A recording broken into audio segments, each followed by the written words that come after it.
Hey friends, this is Waylon.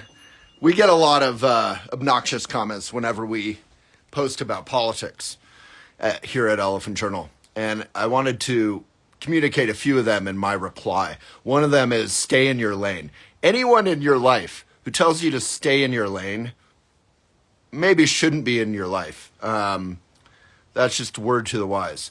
So what is our lane here at Elephant Journal? We are staying in our lane. Our lane is caring about the world, caring about climate, caring about equal rights, caring about women's rights, caring about healthcare, caring about everything. So, yeah, this is our lane. We've always covered politics, and we always will because we care. Voting rights, democracy, these are beautiful and fragile things. We are going to continue to cover them. Now, last night I put out some statements, some commentary after the debate, which was rather unimpressive for Biden. He picked it up after a pretty painful, slow start. Apparently he had a cold. I don't know if that's true or not, but yeah, he sounded hoarse. He sounded kind of out of it. He woke up as the debate went on and actually had some good zingers and good replies and seemed pretty nimble on his feet. But here's my basic commentary. One of the things that nobody minds when we stay in the lane of relationships or love or loneliness that you can see right now. I don't even know how to finish my sentence. That happened to Biden. That happens to all human beings. We are electing a human being. Human beings get nervous, they get tired, they have a cold, they can't finish a sentence. But what I meant to say is that everyone seems to be like, wow, Trump was like forceful. He couldn't interrupt all the time because the mic was off. So that kind of worked to his advantage. He seemed less obnoxious. Man, this is a low bar.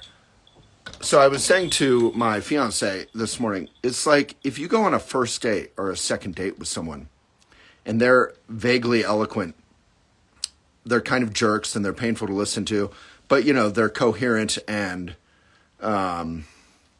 they get their point across, even if you don't like the point they're making most of the time. The point they're making would be, you know, ending abortion rights or, you know, finish the job with Palestine or whatever.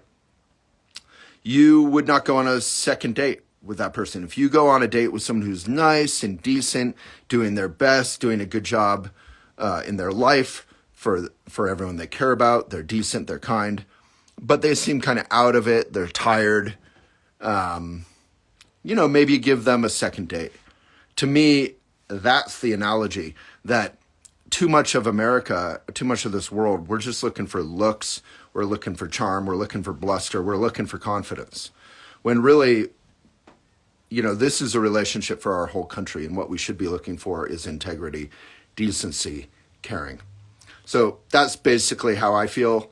I got a comment from a former writer of all people on Elephant saying, you know, she could never believe she was saying this, but Trump, you know, is better. Like, wow, you know, this guy is legitimately talking about revenge, going after journalists, going after, they've already gone after voting rights. They've already gone after women's rights. They're going to get the Supreme Court 3 more picks if they win. That's going to last another 40 years, a couple generations. So, people, we need to get with it and wake up. A lot of my friends also are going for RFK. I've already done a video on that. RFK was one of the top 10 sources of disinformation on a pandemic that killed many millions of people. I find that incredibly selfish.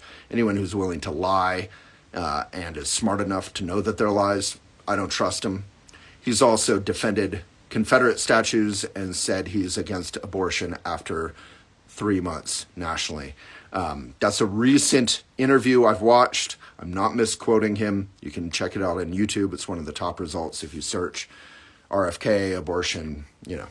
So, yeah, would I rather have a younger candidate would I rather have another Obama or, you know, someone? Sure. But I genuinely, and I've written this up on Elephant, am more than grateful and happy to vote for Biden. His administration has done an amazing job beginning to tackle climate crisis, stabilizing the economy, returning decency and democratic values to everyday discourse in the U.S.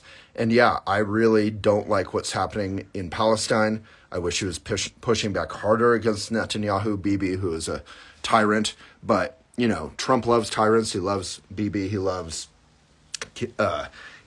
Korea and Russia. And, guys, folks, let's get with it. We've already learned our lessons with Nader. We got another Bush. We learned our lesson with, people voting for Jill Stein, etc. Good people, sure, maybe. Marianne Williamson, who I've featured here many times. And then we got Trump, barely, by 40,000 votes.